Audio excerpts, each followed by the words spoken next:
let me start by thanking Advocate Ravi Hegde for agreeing to spare time for this discussion again at very short notice. We know that both Karvi and Anugrah were declared defaulters within a day of each other. I know that Karvi has been 1 year in the making, Anugrah 3 months, but still there was a sense of complete panic among investors about what to do next, which is why I rang up Mr. Hegde and I said, would you do it? And he very generously agreed to spare his time. Now, having watched Scam for decades, I would say there are two things that you need to know. One, that you're never going to get your money back unless you fight, get together, and fight jointly. Secondly, the fight will only succeed when you have top class legal advice from someone who's going to think out of the box and who understands securities laws backwards. So I'm really delighted that we have exactly such a person today to be able to guide you. Advocate Ravichandra Hegde is a co-founder and partner with Parinam Law Associates. Before he set up Parinam, he was a partner of J. Sagar Associates, where he headed securities litigation and advisory at Mumbai. He specializes in matters of securities litigation and advisory, white-collar crimes, and securities laws. So he really knows how the EOW works very well as too. And he's been actively involved in several complex and high-stakes litigations. He's also helped investors of Anugrah get fairly amazing results at the Bombay High Court and the Economic Offences Division. Now, those of you who are involved in your cases for the first time don't realize how significant some of the things that have happened in these two cases are. Those like me who have watched this for 30 years, we know that these two cases are different. And Karvi today is in the same boat. Today we have people both from Anugrah, Karvi, and hopefully people who have lost money to other broker defaults. So Advocate Hegde, like I said earlier, appears regularly before SEBI, SAT, the Bombay High Court, as well as the Supreme Court. So I'm going to hand it over to him. Before I do that, I must make one thing really clear, that he has been very generous with his time today. But if you need any further advice from him, it will have to be on a professional basis. This is being done for a not-for-profit to help you understand issues on a one-off basis. So over to you, Ravi. Thank you very much, Ms. Dalal, for your kind words. I mean, really appreciate. And at the very outset, I really think that all the investors, I mean, it's quite unfortunate that they have lost the money, but at least they are on a good platform where people who are advising them are aware of the securities law and they have been fighting a lot with all the regulators and just fighting for the rights. So I really take this opportunity to congratulate you and really appreciate your hard and very struggling efforts in all your endeavors. So with this, I would like to start with the session for today. I mean, essentially, I don't want to make it like a speech or a narrative. This is basically to address what are the exact things that are happening, especially in Anugrah, because Anugrah has seen the light of the day, unlike Karvi, which is just come into action, and there are many things which are yet to begin in Karvi.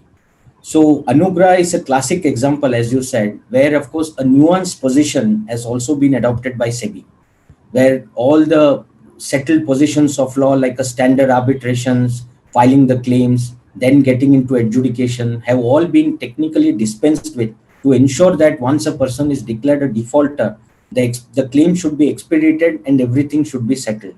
That is basically the intention of SEBI. So in this, I'm not criticizing any particular organization or any particular person in any organization, but I would like to say this, I mean, as everybody is here, unfortunately, the regulators have not met with the legitimate expectation which every investor had while putting money in the system. So as a person, as a trader, it is with that legitimate expectation that a person puts money, saying that I am regulated. There are all these financial intermediaries who are regulated, who will protect me in times of crisis. There is this trade guarantee fund, securities guarantee fund, investor protection fund. People have been educated. The broker is subjected to frequent inspection audit, where of course every action is being taken if there is any violation. So with all these things, the most complicated securities law manual that we have, with all those things put together, today we are in a situation where the market regulator is telling the public, I'm sorry, this is what he was doing for such a long time. And today, of course, we have taken an action of suspending or taking away his terminal. Now, let us see what is going to happen. Let us watch how things will unfurl itself, and then let us see what decisions to be taken. We rush to High Court, we get some orders, High Court directs them to take action, SEBI then issues some circulars. Although, of course, all these things could have been done in April, at least people would have saved to a more larger extent. So, after having all these things done, now there is one writ petition which is pending, which is again coming up on December 2nd, where I think so on each and every violation by every regulator is being contested in the court, right from SEBI, NSE, the depositories, the clearing corporation, Edelweiss, who is the clearing member, and Anugrah and its directors. So all these things, all these persons are respondents, where each and every liability of every person, how, entire machinery failed to protect the interest of the investors is being highlighted before the Bombay High Court. And I'm obliged to the directions which has been issued from time to time by the Bombay High Court, that we are at least seeing some progress in the matter day by day, where it is in terms of attachment of all the properties, including the personal assets, disclosure of all the assets, then now expedited approach in terms of calling for claims and then settling of claims. So all these things are being done. Now, at the same time, I'm also seeing some roadblocks where NSE is coming out with some ridiculous circulars of retrospective application of some provisions of law, then saying that some of the claims which are not admissible, where there is in the rule book, there is no such restriction. So these are all the things which I still feel that SEBI as a market regulator has to ensure that this is in sync with what was the real intent of the circular to expedite all this process. Having all these background facts, whichever has taken place right from April, because we understand that it was SEBI initially who intervened in the matter and wrote to NSE to look into the matter. Right from April, whatever developments we are seeing comparatively, then of course what we have been seeing in the last month, we see a tremendous efforts put in by the exchanges as well to ensure this. However, what is missing here is the intent to protect the investors is singularly missing in all these approaches. While of course calling for claims, entertaining the claims, looking into the dispute, declaring him a defaulter have all been done as per the directions of SEBI. The real intent, the mandate for which SEBI is set up, for which SEBI has issued these directions, the reason why they are calling for all these records, the attachment, I'm really seeing a great deal of complete disconnect in these two approaches. And I dare to say this, that even while framing a law or something, I'm sure they might have applied their mind, because retrospectively some of the applications or some circulars are being swung in action for no joy and without any rational basis for any of those things. So I'm sure that this is not a platform for that, but I'm sure that people will eventually challenge this, and we are also going to take it up before the High Court for whatever things are. So with this background, I would like to really understand as to each and every, I know some of the persons whom I am representing in court, I know the developments which are taking place, I know how the approach is, but I would like to, after whatever, of course, some points of discussion that I would like to do, I would like to understand what are the difficulties or hurdles that you are facing. Now, if we go as on the status update of this matter, there has been a SEBI circular which says that you will have to declare a person as a defaulter. Once a broker has been declared a defaulter, then A, B, C are the consequences which are to follow. And what are those consequences? The first thing is attachment of all his assets and everything to ensure that there is no third party rights created. And in the event of entertaining the claim, you have money secured to ensure that the investors get their money. The second step would be then to identify the claims, to adjudicate on that, and to decide what are the entitlements of a particular person. Now, this is the only logical thing to be done. What we understand is there was a forensic audit which has taken place. The forensic auditor have already given their report, and while of course we have not seen that audit report at all, although we have made a request to the Mumbai High Court, we really do not know as to in what basis and what is the scope of that audit which was done. Now, stock exchange as a market regulator and even SEBI as a securities market watchdog have ensured that each and every action of the broker is supervised by the concerned team of the exchange. Everything what happens is audited, proper and regular inspection of books and accounts have taken place. So now if NSE today claims that, look, this is the position what he has done, this is the extent of shares which have been sold by the clearing member because of the default of the broker, even if we do a simple math without getting into the actual figures, it looks like this is a huge volume which was created on the exchange. Now, if stock exchange as a regulator was not even aware of what was happening since 2007, and they woke up only in 2020, and that too after SEBI's intervention, I really do not know how to comment on this. Now, having said this, then comes the issue. I mean, people have already approached me on these things. I mean, it has become a coin terminology now. Rather than saying Derek, the DAS clients, it is called as DAS clients. People says that, sorry, I'm a DAS client. Now I have invested money in this on the basis of assurance which was given by Anugrah. Now I am seeing my contract notes. I have never seen any contract notes. Now the report which has finally come from the stock exchange, I see that there is a difference between what I'm seeing now and what Anugrah used to give it to me. Friends, please understand that entire ledger or whatever report was being given or what was being uploaded on the server of Anugrah, admittedly, of course, they were all fabricated. He had a different set of accounting or books, one for the regulator and one for the investors who had put in money. While the discussion here is not what is this DAS client, what is the repercussion of being a DAS client, whether my claims will be entertained or not is a different issue altogether. My answer to all those things are, irrespective of whether you are a DAS client or not, irrespective of whether there was any understanding with the investors and the broker that you will be given fixed returns, all these transactions were validly executed on the exchange. They are not some off-market transfers which had taken place just to avoid some tax or for tax planning, then of course to dispute those. These are all the transactions which NSE had settled in. It has gone through the clearing process. All the incidents of, even from the tax perspective, all the required tax, securities transaction tax, everything was paid. NSE made money out of it. All these things are a matter of public record. Now, merely in your SOP, which is the operating procedure, what they have come up, you cannot say that any other arrangement, if you had, we are not admitting the claim. I'm just sharing it with you, not to scare you away, but only the fact is, right now, the collective action which is being taken and the efforts which are going on to ensure that there is some responsibility being put on the market regulators, that they actually take their objective of the very inception of SEBI. All these things are being looked into.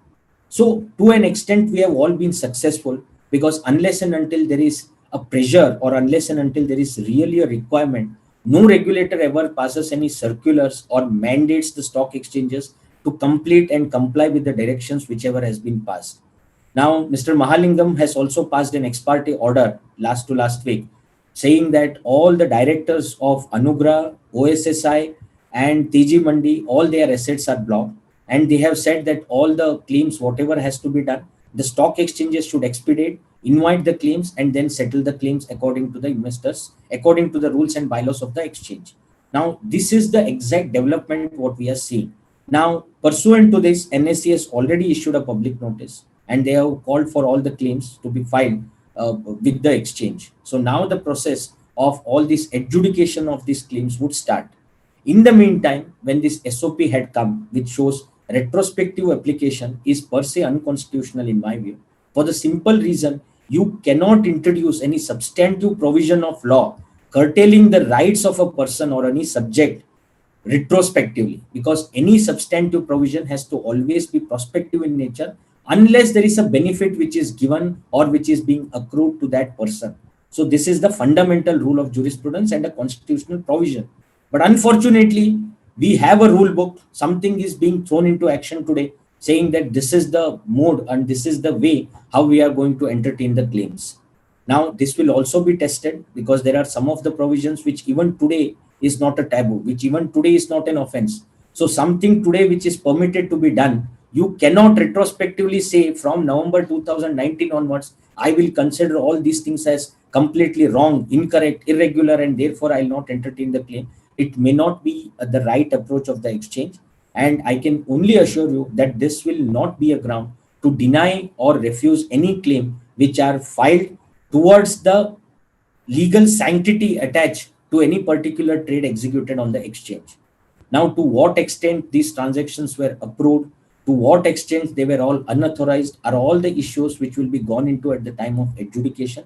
But only on the mere basis of saying that some assurance or some understanding between the member and the client had taken place, this will not, and this will never and can never be any situation take away your rights of making a claim before the exchange. Because if these are termed as illegal or if they're termed as irregular, then the exchange has to undo the entire thing. So does this mean to say that they will return all the profits or whatever money they have claimed all through these years from Anugrah? Is a question which NSE has to answer. Now, SEBI as a market regulator who is watching all these things, who is supervising all these things, it is very clear that they are aware of all these consequences. Now, when entire thing, everybody is held accountable before the Bombay High Court, where we have raised all these contentions, now things will be clear how the Bombay High Court will intervene. The EOW is also investigating. There is a special investigation team which is being set up to look into all these issues. Now, this is not a small matter, or this is not a common dispute between a member and a client where arbitration is the only remedy. You file an arbitration, then you go up you go to an appellate authority, then the High Court. So these are all the things which will delay the entire process. NSE had initially taken a view that as soon as the investors filed a complaint, that we are looking into your complaint. Unfortunately, Anugrah is not cooperating with us. As soon as we hear from them, we'll update you. SEBI has even criticized this indirectly, and they've issued a circular that this is not an answer which the stock exchanges can give. But even today, there are so many investors. I receive phone calls saying that NSE is not even giving us the ledger. NSE is not even giving us the market data. NSE is not even giving us our margin statement, which we have been chasing for. So these are all the things which the market regulator has to take into account and ensure that there is a proper systematic functioning of all these things. Merely by passing and by issuing a notice that I'm inviting the claims, this is as vague as it could be, because nobody has explained what is the format in which it has to be filed. What are the documents which are to be provided in support? We are talking about hundreds of investors. The entire process, they have said that file it within 3 months. People have already lost their money. People have lost their jobs, their homes, because they had put in entire corpus of all this fund under the assurance that yes, this is a perfectly the best suited investment and we can put in. I have heard instances where people have even diluted their mutual funds, fixed deposits, and they have put in money in this.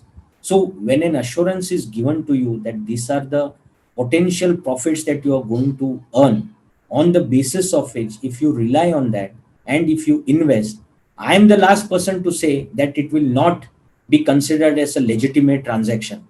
If these are executed on the floor of the exchange, I can best say that this was the advisory services which he was giving, but it will not be considered as an unlawful or something irregular for NSA to deny the claim.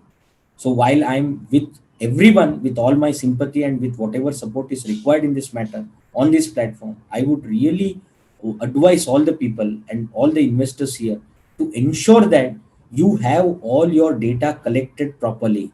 This is not a matter where you can just say that, look, Anugrah has given me this ledger. I'm now depositing this. Now here is the money. That is not an answer. You need to validate it by saying when are the payments which are made. What was the last email that you have received? Have you received any contract note? If you have not received the contract note or trade confirmation, you can dispute that these transactions have never taken place. So there is nobody who is going into all these issues. There are clients whom I am representing, which we have ensured that we go to the root of the matter. Right from day one, what was the investment that I did? Because all these so-called DAS clients or whatever you call, there was nothing like an agreement to begin with, which would have taken away this from the entire system of the stock exchange. Now, as a broker, there is one question which I'm asking myself. I was also debating it with my partners. Now, as a stockbroker, sees that I have a regular client who has been giving money regularly, who has been doing business with me. Is it an offense if he says that some of the brokerage, whatever I have earned, I'm going to give it back to you by way of whatever amount, remittance, whatever it may call, where of course the client has already paid tax on that and he has declared this as his income? Is it something that you can say that, okay, you are all DAS client and therefore I am treating you as some tainted person? Don't come within my pure system. What we have is something an illogical answer even to think about.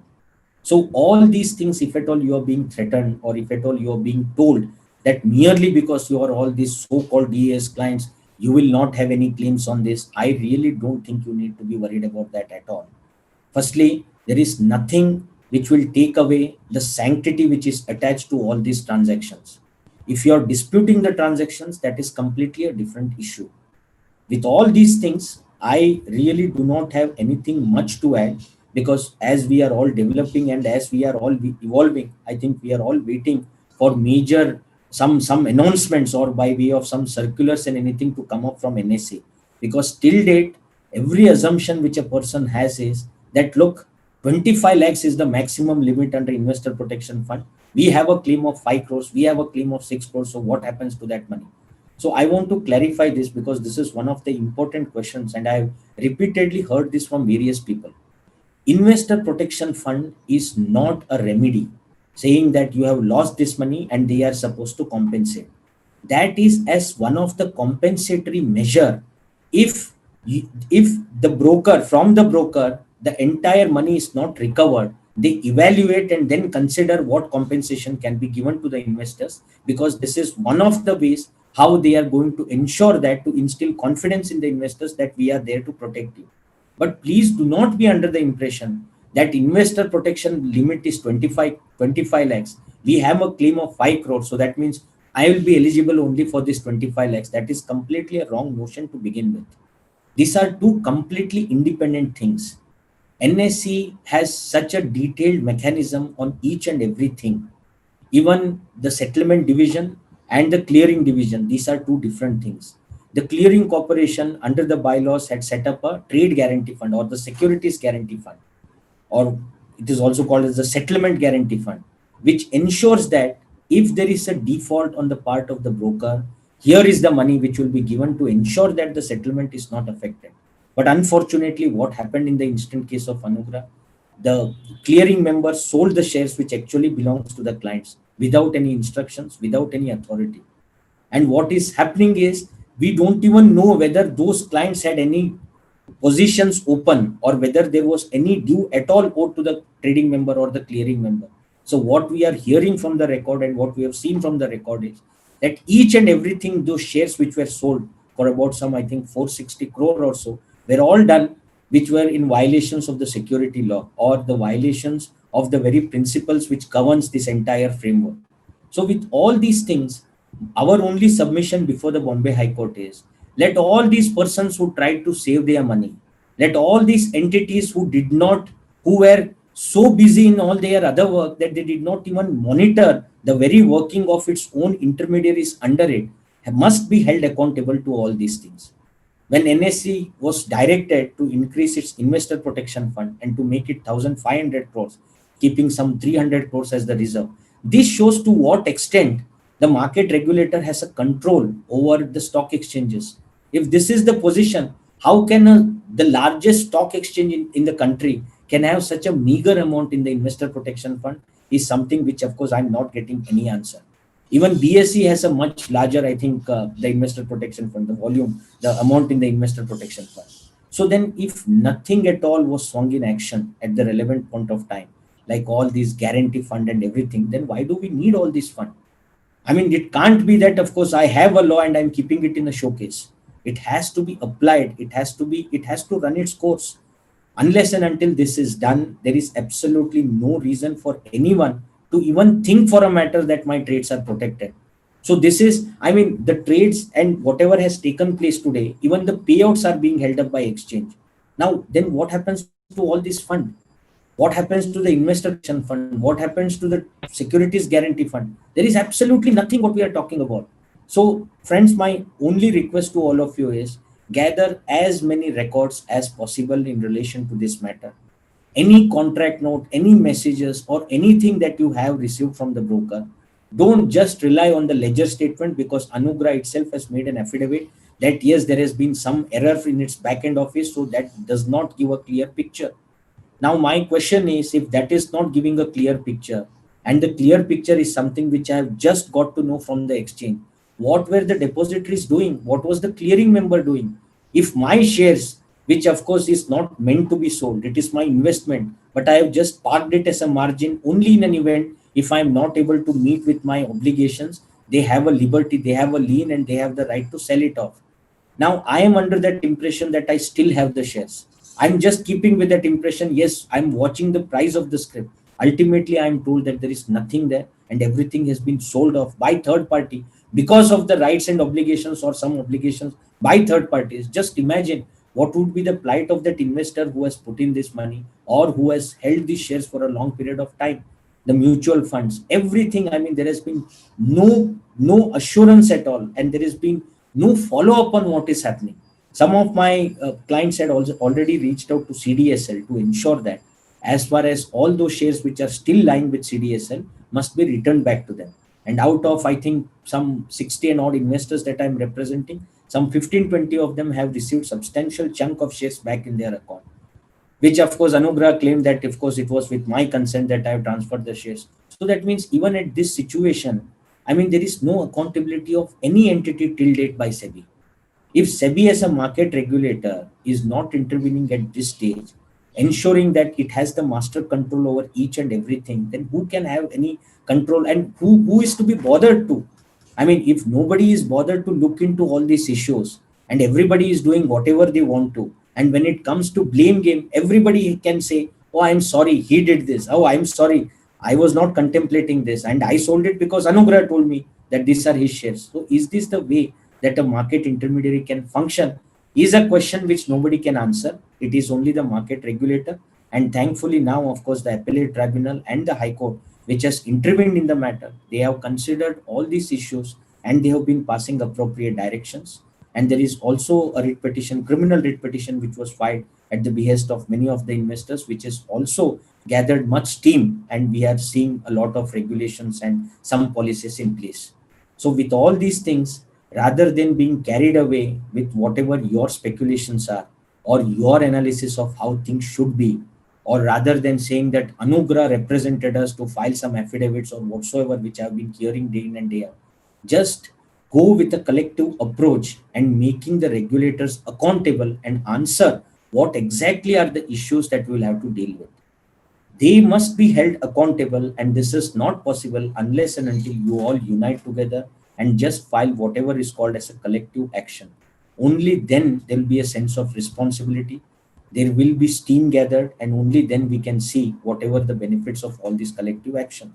Now with these things, let us, as an immediate step, as I told you, to gather all the records, books, accounts, everything, whatever you have under the sun.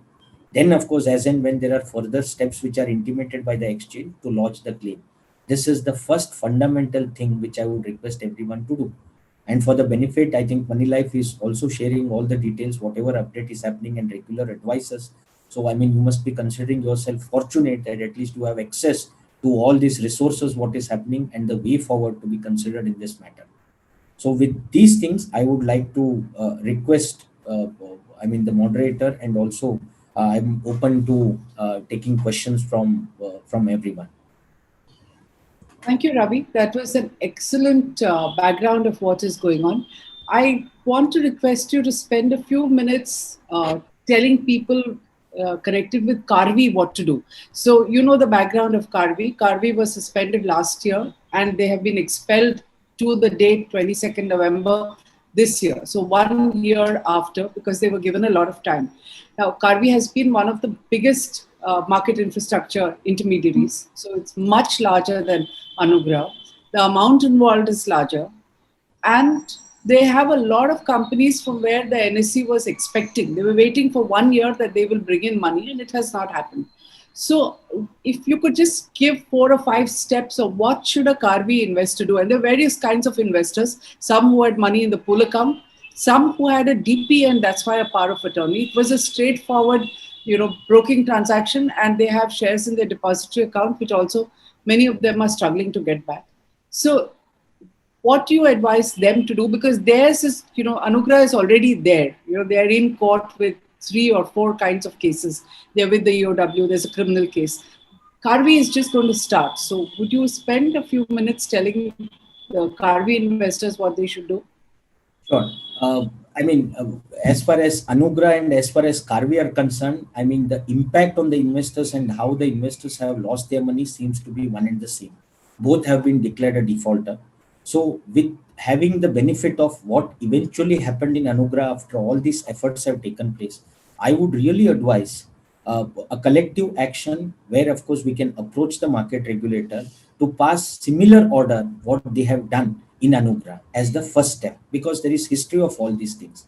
Now, there's only one thing which is really bad in terms of the failure of the regulators to take action is, while of course in the recent column also, of course, you have captured it very rightly. This was a long time where people were expecting that something is happening in Kargil, with Kargil, because not only in terms of one of its arm or other arms, in fact, this was a great order. I mean, although of course it should have been passed earlier, but whatever said, of course, this is an order passed today. My suggestion would be to file representation with the market regulator, SEBI especially, to pass a similar order what they have done, not only in ensuring that their assets are attached, but also calling for information from NSE as to what are the exact steps that were taken. There was representations given that yes, they have all their assets which are more than all the claims. So what happened to those assets? Because this is not an action where you can just say that, look, like Anugrah, you pass a similar order. Person must be held accountable to all these things. If there is a delay on the part of NSE, it should be NSE which must be compensating all the investors in equitable principle. It cannot be that we take action. Okay, we have attached all their assets. I'm sorry, this is what we could gather from them, is not an answer today, because already it has been more than 1 year that people have already been in the dark. NSE was aware, yet no steps were taken. I've heard that people have complained to NSE. They have filed all these grievances, complaints, and everything, all of which fell on deaf ears. So this cannot be just a matter for filing representation with SEBI to pass an order, but they must say that a detailed investigation in this matter should be done. And if SEBI, like how they have been doing in all other matters, like even the collocation case, if they feel that a particular intermediary or an exchange has not carried out its duties properly, then it must be a situation where they must be personally held accountable. Now, what happened in the collocation scam?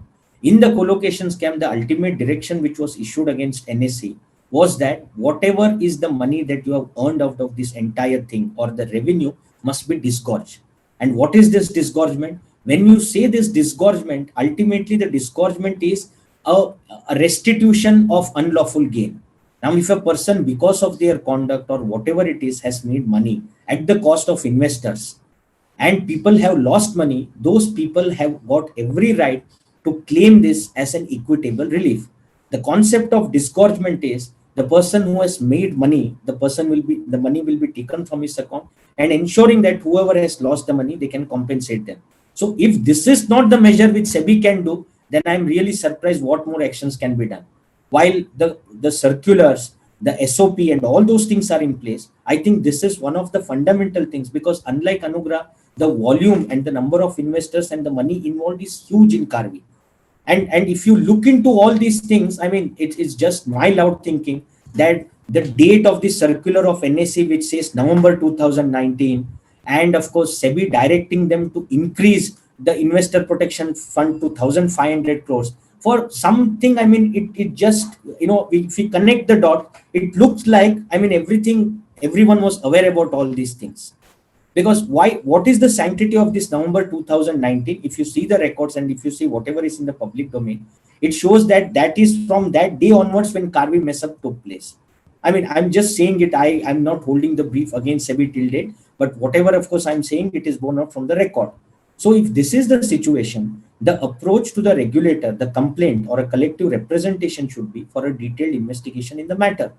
And if they find out that yes, there was a delay in ensuring that timely action is not done, then NSE must be held accountable to compensate the investors.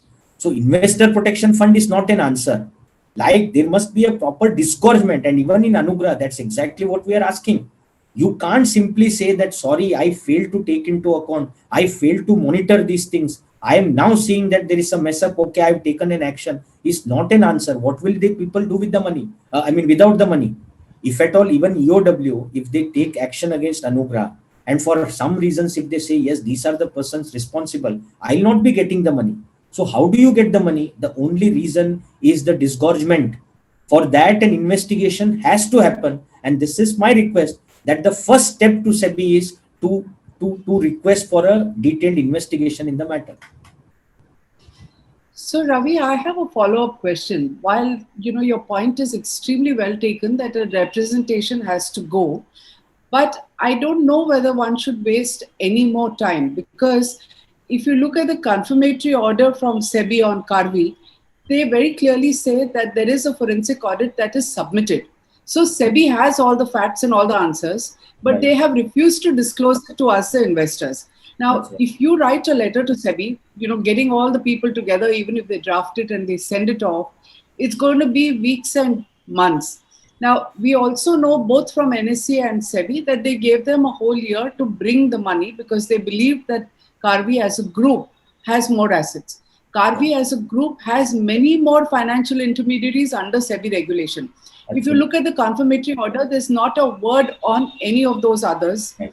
And the third question is that while we may want disgorgement, we may want our money back, the signal that I'm getting is that the group does not have the money, right? We don't know whether they have it or not, whether EOW needs to do a separate investigation, whether the money has been siphoned off somewhere. That's a different ballgame altogether. But what is under the ambit of the regulator and the NSC, they don't seem to have been able to extract that money.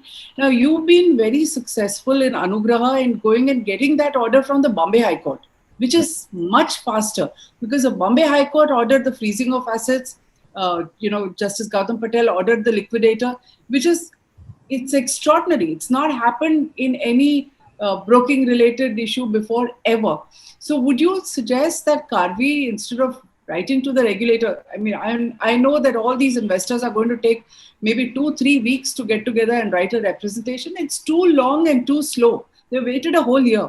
So why not go to the Bombay High Court and seek similar kind of action, freezing of assets, so that if Karvi really has money and it wants to keep all its other intermediaries going, then let it bring the money back, right? What would That's you suggest? I agree, but unfortunately, there is only a difference in these two approaches. At that time, when we went to the Bombay High Court in Anugrah's matter, Anugrah was not declared as a defaulter. So technically, the arbitration mechanism under the member-client agreement was valid and it was enforceable. Now, once you are declared a defaulter, as per the July circular, stock exchanges cannot entertain arbitration. And what they need to do is they will have to expedite the claims on the basis of the forensic audit done and taking help of all the adjudicators, the claim has to be entertained. Now, in our case, unfortunately, which is what we said, you have not still declared him a defaulter. How can you not entertain our arbitration petitions? So thereafter, when we approached the High Court with one of these remedy, saying that now they are not even entertaining the arbitration petitions, the expedited process was done and he is now declared as a defaulter. Now, according to the circular which SEBI had passed in July, it clearly says once the member is declared a defaulter, you will have to start attaching all his assets, then of course call for the claims and settle the claim. So arbitration mechanism is surely taken away from this entire scheme now, because it will take its own time. I mean, it's not something that can be done overnight. Now, if you compare this situation with Anugrah, all that we had at that point of time before he was declared as a defaulter, the remedy was before the Bombay High Court. But today, going to Bombay High Court will not be a matter of concern, because Section 9 petition is only in the aid of what we are claiming as an interim relief in the arbitration, just to ensure that we protect this. Now, when we have a clearly laid down circular, definitely, of course, the consequences of the circular should follow. So the Bombay High Court may not entertain this. Now, having said this, the only reason why the representation, I just want to go back to that step, is that right now the consequences will follow. The forensic auditor, whatever claims and everything will be invited now. The only reason why I said that the representation is required is SEBI as a market regulator, in all the steps within its ambit, whatever action has to be taken, they have done that. In Religare and Fortis hospitals, they have even issued orders against those persons where the money had gone out, although they were third parties. Nothing at all I have seen in this order, in Karvi order, although this is much larger in nature.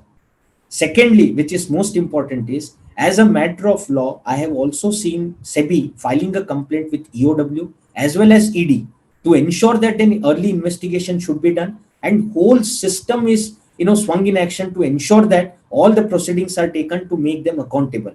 Because this is also a classic case, like of course all this Satyam scam, all these matters what we have been seeing, where money, whenever you come to the liquidity issues, you see that the promoters always siphon it off.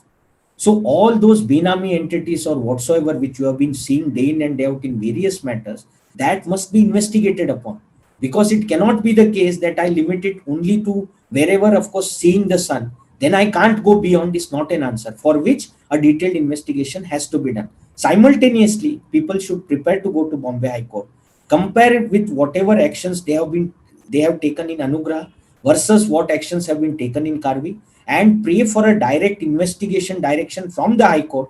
In the meantime, attach each and everything under the sun which belongs to the Karvi group. This should be the only thing which the Bombay High Court can do, because what they have done in Anugrah matters. Because in Anugrah, if you see, OSSI is not a registered intermediary. It is not even a regulated entity. But the reason why OSSI was brought into the picture is there are common directors and it is a sister company of Anugrah, which is why even OSSI was brought under the purview of this order. Similarly, of course, they could have done all these things in Karvi matter as well. I don't know, I mean, what is stopping them from doing this, or if they are planning to pass some more orders or think about some other policy. But when you have seen as an example of what happened in Anugrah, passing a different order is something, in my view, that was completely inappropriate on the part of SEBI. So for that, filing a representation, simultaneously going to the Bombay High Court that we have already passed this representation. In the meantime, you please intervene in the matter. Otherwise, by the time we know, I mean, you can't undo the loss. What could happen in the interim period should be the first step to do. Because we don't have any other, we don't have any other approach, because we will have to wait for the stock exchanges to call for claims, because there is nothing urgent to be done other than attaching all these assets and, of course, getting an investigation done. Those are the immediate steps which, according to me, people should follow. Okay, so essentially you're saying that representation and maybe a demand that the forensic audit should be made available to the public. You're clearly saying that actions that should have been taken after waiting for a year have not been taken. That's right. No action to bring in assets, nothing against other companies. But you're also assuring that simultaneously they can go to the Bombay High Court to ask. So that once the representation is done, only then they can go to the Bombay High Court. That's right. That's right. Because as a government machinery, in fact, it is always better to say. But having said that, I don't want to call this as a sequitur for people to go to the Bombay High Court. For the simple reason, this is all subject to judicial review. And what is done is a wrong on the face of it. You have Anugrah's case. You have seen people who are filing multiple representation. SEBI has filed an affidavit in the Bombay High Court saying that, yes, we are looking into this. There are some 1,300 complaints that we have received, and yes, appropriate action will be taken. So you have seen this experience in Anugrah. Yet the same kind of direction could have been passed in the Karvi matter as well. Simultaneously filing a complaint with EOW and ED to ensure that whatever has been siphoned off must be brought back. And of course, we have something in place to know that where the money has gone ultimately. And if they feel that, yes, this is the system failure on the part of NSE, then NSE must be held accountable. It cannot be that only a direction to NSE to expedite the claim should be done. If they find out that, yes, it was NSE which should have been more prudent, then they must be held accountable to pay the investors, in my view. Okay. Now on the Investor Protection Fund, I have a couple of questions. Again, coming from what people have been asking us. One is that both of them have to go to the Investor Protection Fund. There are lots of investors who got really small amounts, a lakh of rupees, a few thousand. To them, it may probably make great sense to apply. But NSE will again reject a lot of those complaints, because I think if you do a simple ballpark calculation, even the 1,200 plus 300 crore that is there in the NSE Investor Protection Fund is not enough to give people even 25 lakhs per person. So SEBI says 2,300 crore is settled, or rather NSE says that. They have not told us what is the part that is unsettled and how many investors have to get their money, what is that amount. And if that amount is substantially higher than 1,500, obviously they're going to reject a lot of them. So people need to know very clearly what are the claims that are likely to stand, where for them the easy route is to go to IPF and get a compensation and be done with it, because they should not be part of the litigation. They're very minor, right? So those people you would suggest should go there. And the second thing is that, just to add before you answer both those, in Anugrah, there is this danger, as we said, that some of them are DS clients, some of them are the Teji Mandi clients. And this, I mean, it's already clear from NSE that they want to try and reject them outright. Right. So people have got a WhatsApp message saying, you take responsibility as having, traded those shares yourself and there was no DS. Now, that is taking a big gamble and lying because you're going to take a risk. Right. Instead, you have been pointing out that NSE cannot reject them. But I feel that the minute somebody submits something to the NSE and says that, okay, we have applied, then NSE will go only by that. They will lose out their other remedies. What would you suggest that they do? No, here I would like to answer the second question first, on regarding all this taking responsibility and everything. As I have said, DS client is not something that you can taint me with saying that I'm a wrong person. If I do not have any experience in the securities market, and if the broker approaches me saying that look at my files, I mean, I've been giving positive returns on all the investments, whatever people have been doing with me. This is not a fixed deposit investments that you are doing. Everything, whatever trade has to happen, here is Teji Mandi, which will help you with all those things. So a general authorization permitting them to trade is to be given. And this is what has been my volume. This is what, of course, the software that I'm using. And these are the things which I have seen eventually for any person who has invested was the representation given to. And the impact of that was all these things were executed on the floor of the exchange. People are not going to NSE today saying that, I'm sorry, look at Mr. Paresh Karia. He had promised me 15%, but in the result, he gave me only 5%. So you please give me this 10%. Those claims are not admissible because they are outside the purview of the stock exchange. But if a trade is executed on the floor of the exchange, the incidence of all the requirement payments, the taxes and everything are paid. I pay brokerage to my broker and a contract note which is issued because the contract note and everything is settled and issued by the stock exchange. If those are done, you cannot say that they are all illegal, that all your claims are not entertainable. So as you rightly said, whatever is on record must be the only thing which must be presented without resorting to anything of taking any responsibility. Having said this, my only thing is, if at all I say that look, yes, I had told him to present the facts or to trade on my behalf, that does not per se mean that I am taking responsibility of those trades. Now, if I have not received the contract notes, I have not received any trade confirmation. Now, for the first time, NSA tells me that, look, these are the trades. I still have the right to dispute those trades because I have a limitation of 3 years to dispute that. So given that, merely if I'm filing right now is only that return of money or the investments that I have done, that will still not take away my right to go after the broker to say that these are all unauthorized trade. That can also be my claim. So I would rather advise to come clean and not change anything or do any other representation just because somebody is saying that, okay, you take this responsibility, then you will be out of these things. I am rather saying that even if you are a DAS client, NSE is still accountable to ensure that they get your money back. They cannot say, I'm sorry, your DAS, you go to Anugrah. That is not, of course, that cannot be the intention of anyone for that matter. Now, coming to the first answer on this investment protection fund, there are two things which we should bear in mind. The reason investor protection fund is not the only remedy will answer this question. Because right now, after the Bombay High Court intervention in Section 9, there are assets worth 66 crores that are attached now by the Bombay High Court. Now, in addition to that, the SEBI order says all the assets, personal asset, everything of Paresh Karia, his wife, must be attached. We do not know because all those from the MCA records that we are seeing, he has huge investments in real estate. He has OSSI, which has got a lot of money. Even after the order, Paresh Karia had transferred about 8 crores to OSSI, even after the order of the Bombay High Court. So this we are talking about in crores, which of course all the matter of record, and we have brought this to the notice of the court, which will be arguing on the next day. Now with all these things, let us not be confining ourselves to say, okay, 1,500 crores is only what is left in the kitty, which must be distributed amongst ourselves. Let us not forget that there are clients who still owe money to Anugrah. All those things are also must be recovered. So my suggestion is, my view is that investor protection fund comes into play only if this is not good enough to meet the client dues.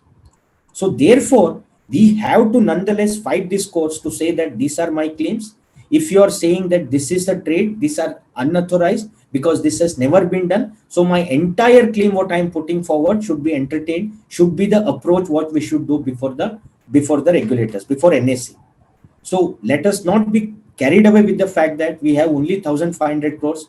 the claims are much more, then I don't know how this distribution will be done. The answer is no, because that is an additional remedy, which is why in this matter, not only we are saying that you will have to entertain the claim, we are telling them, please answer why this mishap happened in the first place.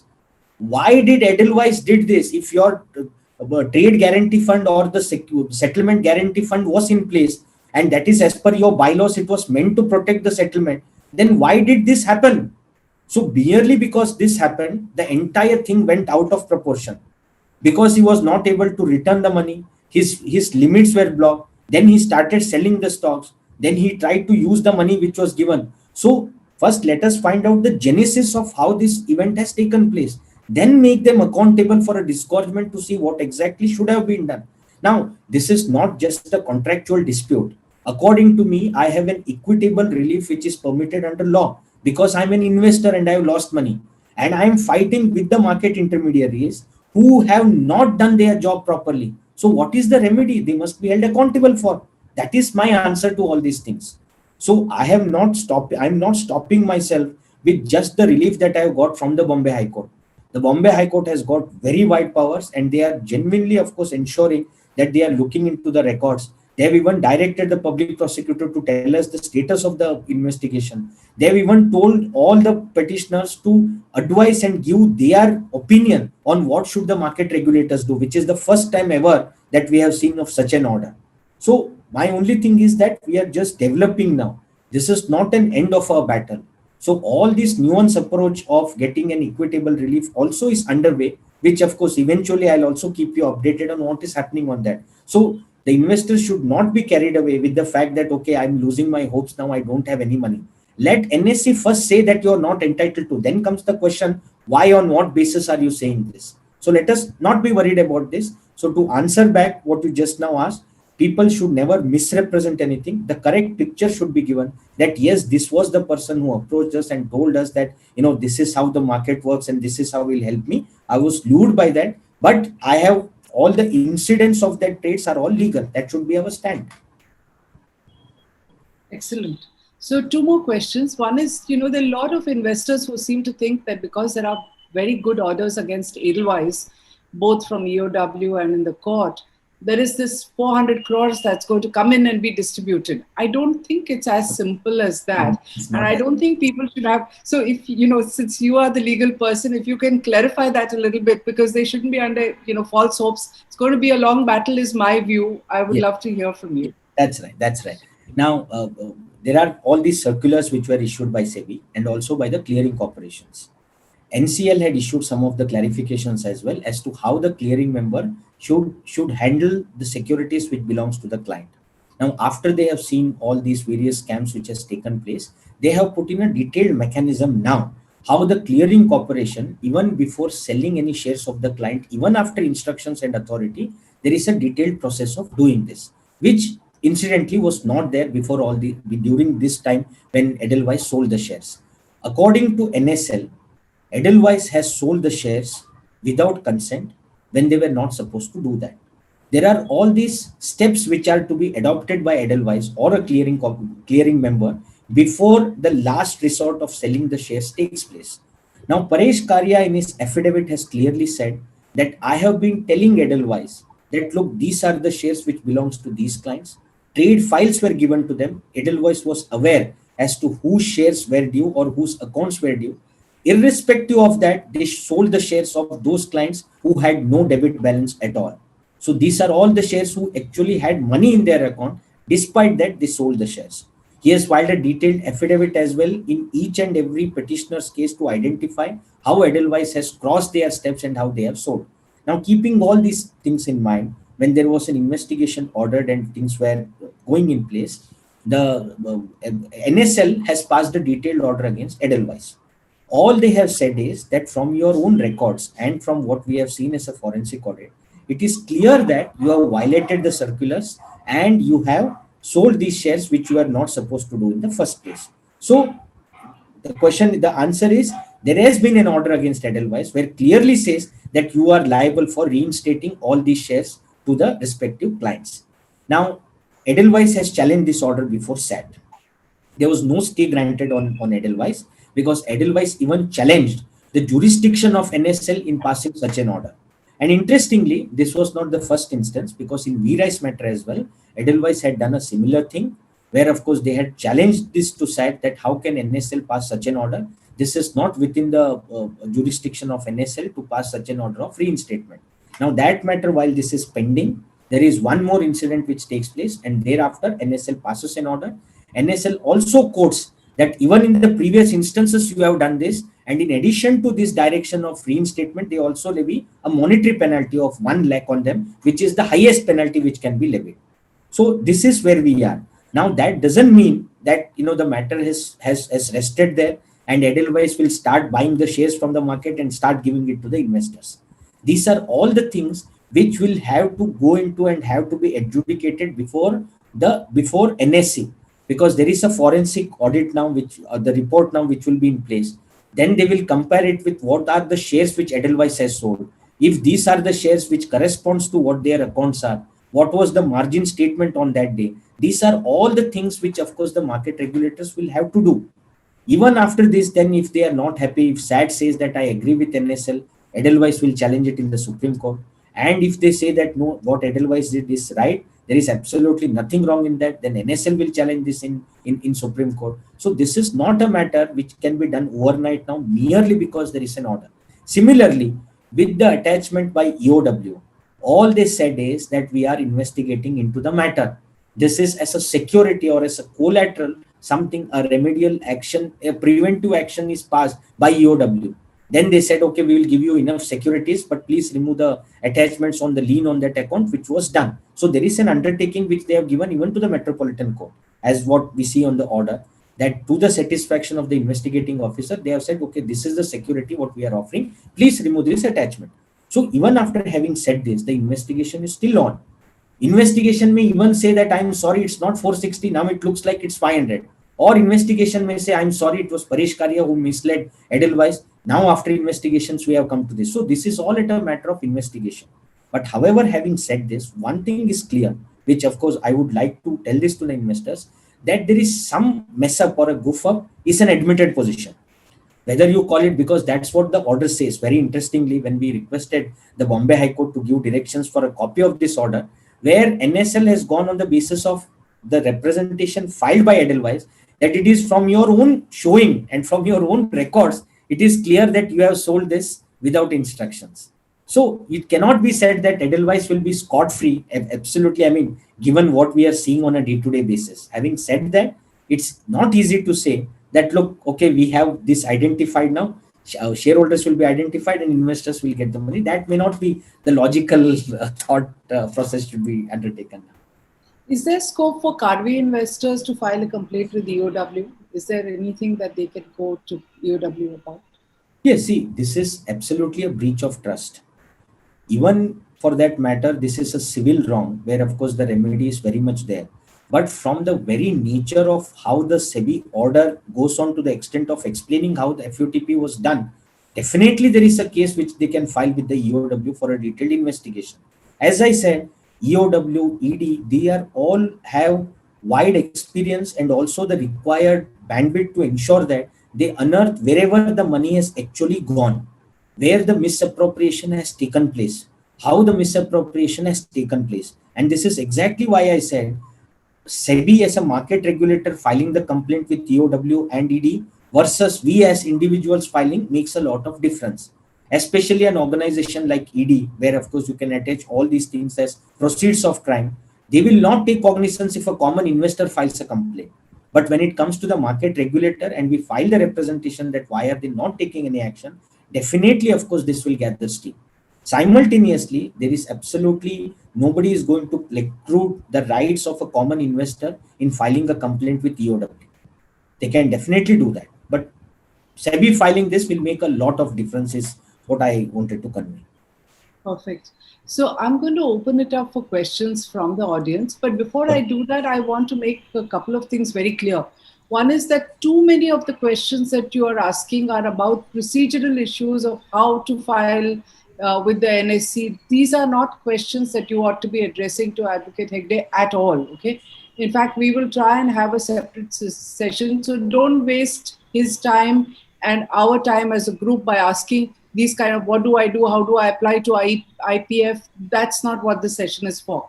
So if you have a larger issue about how you can have a collective fight, then please raise your hands. And I think we will start with Shabnam. Arvind, will you unmute her? Yeah, yes, ma'am. Shabnam, can you please unmute? I think I've given. Yes, can you hear me? Yeah, we can hear you. Yes. Hello, everyone, and thank you for this. So my question is probably in some ways a repetition. See, a lot of us are long-term investors with Anugraha. And suppose, for example, if our shares were, given as margin money in, let's say, 2014. Now, the CDSL statement in March 2015 itself became nil. So, in such a case, how can we, check when they were sold because they were moved to the pool account? It's not a procedural thing. And the other thing is, since we have accepted, our income, and from the comparison, my uncle found out that there were some trades which were not shown in the Anugrah statements, but they were shown in the NSE statement. So I think that so what are the repercussions of this? No, so we'll let him answer this. Can we stop here? Because I think we've got your point. Maybe Advocate Hegde can respond to it quickly. So you can write to CDSL and NSE to get the complete ledger statements and all the transaction details. Now, as I told you, this is an admitted position that you can't rely only on the ledger or the statement or the margin report statement which Anugrah had given, because even he himself has admitted that they were all, incorrect, and that was not a complete picture. So if your answer is that from CDSL you got to know that way back in 2015 the shares have gone, still you have the right as any person who has got to know about that today. So that will not take away your rights in any manner, but I would advise you to write to CDSL calling for all the transaction details right from 2014 till date, and also write to NSE asking for the detailed reports and all the margin statements what they have, which they have been giving now to all the investors, whoever has asked, saying that this is the order which SEBI has passed. But to file our claims as well, we want to know what are the complete details in my trading account, and NSE has been giving it to them. So I suggest you can explore that option. Okay, so my question is regarding the legality of the trades which have been carrying out. So I have a very specific question here. So let's say in most of the cases which might have occurred for the Anugrah investors would be something like, let's say in January, you might have received some payout, or your statements might be showing some profit, but there might not be any trades which are executed on your account, so there might be some losses. Now, when we say to NSE or anyone that, look, Anugrah was doing some fraud and giving us some fraud statement, but in the past 1 year or 2 years, we have actually taken out the benefits of the profit, wouldn't it be surprising if NSE say that why didn't we tell them these things earlier, and saying all these things once we found out that our shares and all our money have been taken away? So how do we counter such arguments in this case? Mr. Piyush, I would like to say that you can't call this as profits. You don't even know how this was given to you. If as a broker, if your trading volumes are so high, nothing stops the broker from returning some of the margin that he has collected from you. So please do not call it as a profit, because this was not some mutual fund or some fixed income where, of course, they give you interest or some profits at periodical returns. Now, all I'm saying here is that what is your case ultimately, that you have lost money, whatever investments you have done or whatever money you are given, irrespective of the trades, you are not able to get your shares back and the money back. So you should continue with that fight. That will not be taken away in any manner merely because some payments has come to you. That is exactly what I was telling, that will not take away all the rights which are associated to you as a genuine investor. So please do not be under that impression that in any way your rights will be, in an inferior position compared to all others. Definitely not. Yeah, thank you very much. I am an investor and not a desk client. I have transferred the money of 20 lakhs rupees just to buy the shares on a delivery basis. But that money, whatever is credit, is lying in my credit account. which has not been written by the Anugrah in spite of repeated reminders and emails sent to them. I brought a complaint on NSC Nice Plus, but still it is pending, stating that the Anugrah is not replying and they don't have enough money, and regulatory actions have been taken off against them. So, how to get my money back, and what is the process I need to follow? Sir, there has been a SEBI circular on this where they have directed stock exchanges not to take up such contention that the broker is not responding to me. I was not able to get in touch with the broker. You have to entertain the claim and ensure that all the grievances are resolved within a period of 15 days. Now, that is one option. But more than that, what is important is NSE has already issued the public notice where they have invited the claims from all the investors who have lost money. Definitely, you will have to file your claim with NSE, giving all the details of when you do exactly pay, what were the trades that you have executed, or if you have never executed, you have never received any contract notes for all these trades. So this is the money which is stuck and I have to get a return of that. So that should be a simple claim which you should file with NSE. Thank you for that, sir. Mr. Zarir has sent his question. His question is, sir, how can we put a spoke in the wheel, that is / get a stay on the proposed NSE IPO when it is announced?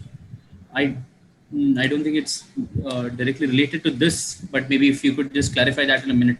Yeah, I mean, I have been receiving such questions. I mean, like, how can we do? I know the driver of Nirmala Sitaram, so can I speak to her to get? So all these things, of course, putting a spoke in their wheel and stopping their IPO will not get your money back.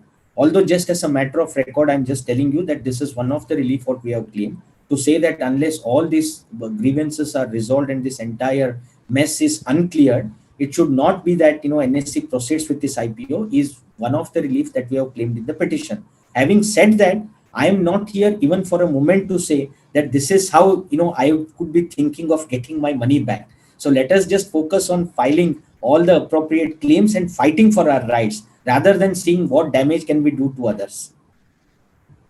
Thank you. So the next couple of questions we're going to take is specifically on Karvy. So I'm going to request only the people who have Karvy questions to post it. I have a Mr. Ketan Bamne who has mentioned he has a question on that. So can you please unmute and ask your question? Hegde sir, my question is regarding Karvy. Yes, sir.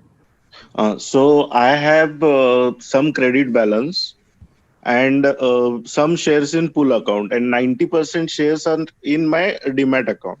So what should I do next? So I have a claim of credit ledger balance plus my pool account shares, which is 20% of entire investment.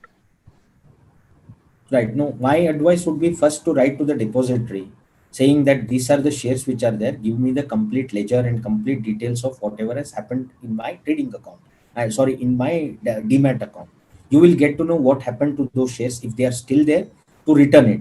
Say that this is the order. But now, having said that, let me also tell you, now all these things will go in an autopilot mode because SEBI has already declared them, to pass all this order. They are declared as defaulter. All the consequences of what should happen as per the circular will follow.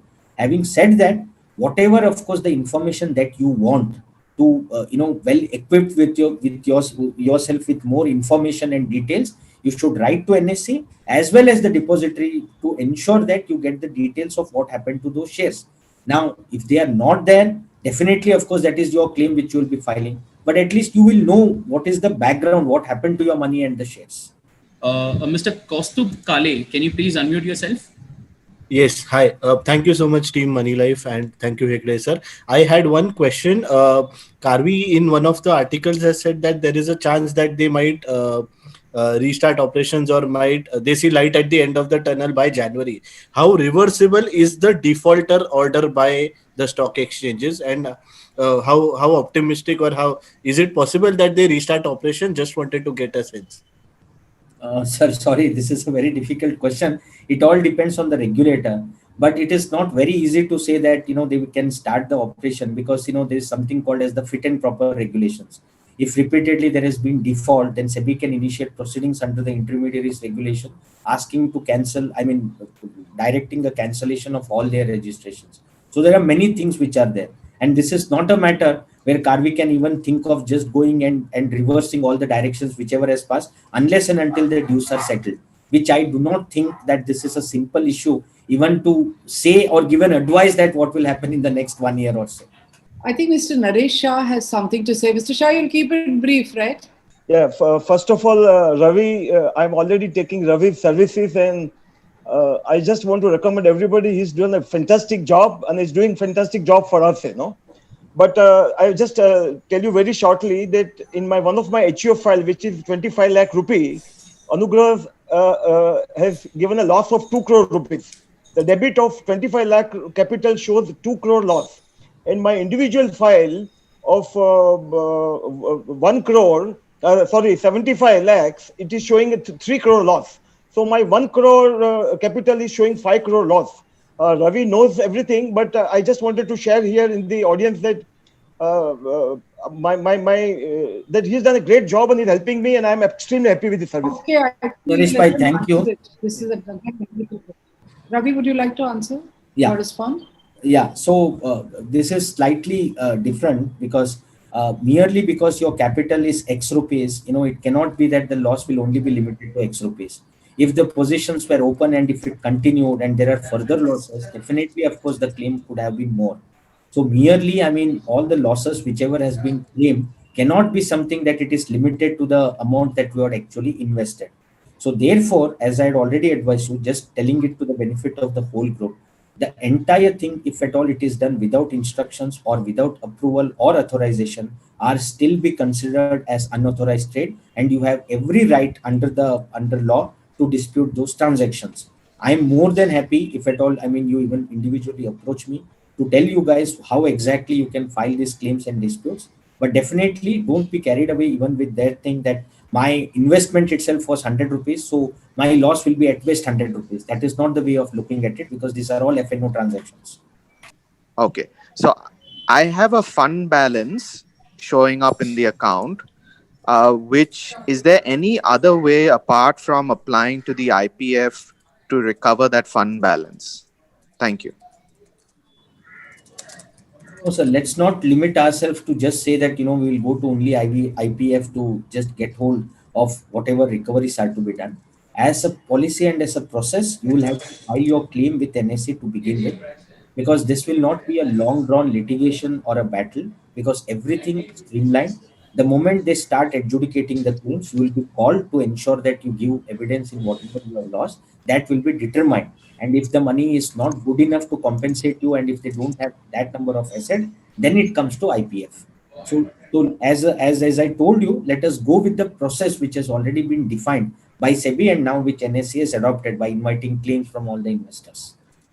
Thank you, Ravi. I think all the other questions, if you can see them in the chat mode, are very, very personal. What do I do with this and what do I do with that? So I'm not going to take up your time answering those. Thank you very much for the time that you spent. This has been extremely lucid and very, very in-depth, and we really appreciate the time that you spent. Are there any, little last bit of advice that you have for the investors before we close the session? Yes, my only advice would be not to be in any, have any speculations about what is going to happen. Keep yourself updated with whatever things are happening, and Money Life has been updating on each and everything that is giving with all the detailed analysis. The only thing is, don't discourage yourself by calling yourself a DAS client and therefore I have done this, what would NSE think? As I've explained repeatedly, there is absolutely nothing, no wrong in being a DAS client. This is what I can say. And definitely, of course, in the least, can anybody take away your rights merely because you have taken some extra advices or something from the market regulator? This is not some unauthorized portfolio managers who have assured you and you're asking NSE to get back your money or the percentage what has been given. That is number one. Number two is keep your records intact. It is not that only when the claims are filed that, when they ask to substantiate your claims that you look for the records. Please keep each and everything right from the day that you have paid the money, the bank statement, all these things, because that will really help. Check all emails, whatever you have, if you have received any trade or the contract notes, because if you say I have never received any contract notes, if it turns out that you have received, then it will only delay the process of your claim. So be very clear on all these things and accordingly give the correct picture in the claim what you are filing with NSE. That would be my advice to all. Super. So to close, the 3-4 takeaways. One is, Karvy investors, please get together, start by filing a representation together. That's why the Telegram group has been created, and your next step would be to go to the Bombay High Court. Anugrah investors, don't get scared by what you're hearing from NSE and others. Make your claims, let them reject if necessary, and then you can fight even the IPF. Am I right, Ravi? That's And right. I think the third thing is that procedural issues, which many of you have questions about, we will try and get you help about them. This is not the forum. We need a broader path ahead, which is what we had expected today, and that's been brilliantly done. So with these few words, thank you once again, Advocate Ravi Hegde, for making time. Yes, We all. really appreciate sharing the insights you've given us. Thank you very Thank much. you. Most welcome.